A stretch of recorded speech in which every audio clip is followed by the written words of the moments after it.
Commissionerate એમએસએમઈમાં સેવા sector માટે અલગથી બનાવીને એમએસએમઈના કમિશનરને વધારાનો હવાલો પણ એ આપવામાં આવ્યો છે।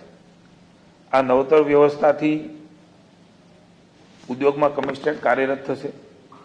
સર્વિસ કમિશનરેટ રાજ્યના વિવિધ અગ્રણી સેવા ક્ષેત્રો સંપૂર્ણપણે સમર્પિત થઈને એમાં કામ કરશે।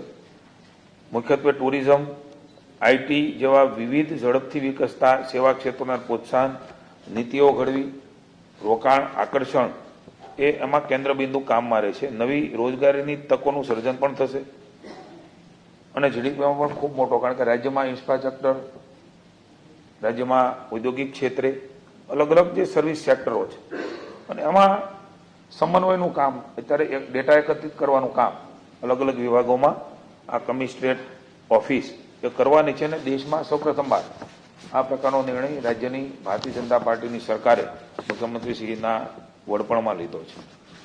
નીતિ આયોગની 11મી જૂને દિલ્હી ખાતે મિટિંગ મળવાની છે।